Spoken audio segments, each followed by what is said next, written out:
Hello everyone, today I'm going to show you how to make the bacon mac and cheese cone and the chili cone queso found at Disney California Adventure over in Cars Land. To make the bread cones, I made a sort of cone-shaped mold.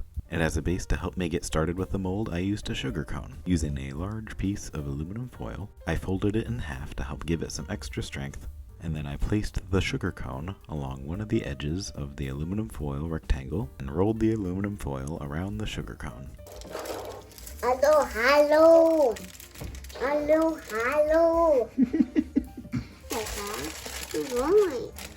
It's right. It's right. It's lean. Oh, and don't forget to take that sugar cone out of the mold.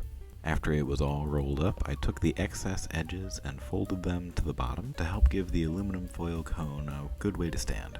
For the breading of these cones, I used crescent rolls. Each of the crescent rolls in the package I sliced in half and carefully wrapped the crescent roll pieces around the cone molds. This might have been a bit easier if I cut the pieces a little thinner, like into thirds, but regardless, just make sure that you press the seams of the crescent together as you're rolling it around the mold. And also make sure that the crescent pieces are overlapping each other a bit as they're being wrapped around. I did not do the overlapping much for these cones, and it created some gaps in the end, which I'll show you. For how large I was making these, each cone took around 3 whole crescents to make.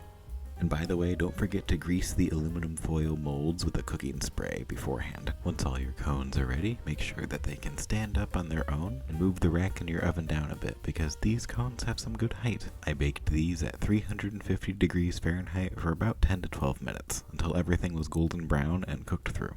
And here are the cones, ready for filling. Like I mentioned before, due to a lack of not overlapping well enough, there were some gaps. But 2 of them had no gaps, and that's all I needed for this video. Carefully remove the aluminum foil, and this cone is ready for filling.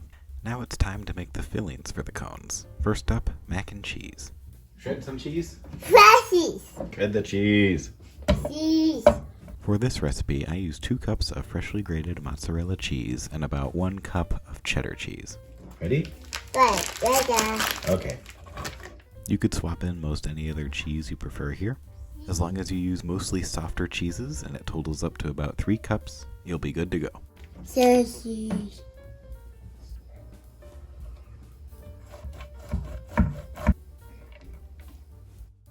In a large pot over medium heat, add half a cup or 1 whole stick of butter. Melt that down and add half a cup of all-purpose flour. Whisk together and cook for about 1 minute. What'd you find? It's a note. Next, add 4 cups of whole milk, 1 cup at a time. Whisk after each addition until the entire mixture is thickened. After all of the milk is added and mixed in, add the 2 cups of shredded mozzarella cheese and the 1 cup of shredded cheddar cheese. Stir all of these cheeses until everything is completely melted. After this, I added 1 heaping tablespoon of minced garlic, 1/8 teaspoon of cayenne pepper, and 1/4 teaspoon of ground mustard. If you need some more spice in your life, just go ahead and add it. And also some black pepper to taste. And that's it, this cheese sauce is ready for some pasta. Cook your preferred pasta of choice in a separate pot. For this recipe, I went with the classic elbow macaroni shape. When the pasta is ready, either drain or add directly into the cheese sauce with a strainer. This mac and cheese is perfect to eat just like this, or you could toss it in a baking dish, top with some seasoned panko breadcrumbs, maybe some Parmesan cheese, and bake in a 375 degree Fahrenheit oven for about 25 minutes until bubbly. But for today, we're going to use it to fill up a cone. Just take one of those cones from earlier and fill it up high with the mac and cheese.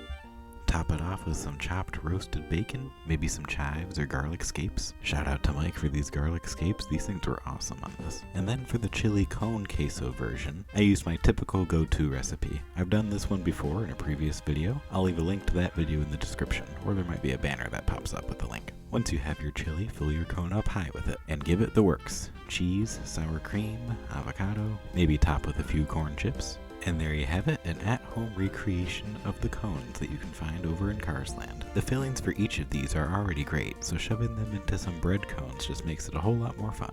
Thank you all so much for watching, I really hope you enjoyed it. Mason did try the mac and cheese one, but he wasn't too into holding the cone. And I was not intending to give either one to Connor this time, but he ended up getting a fistful of the mac and cheese one, and he really did enjoy it.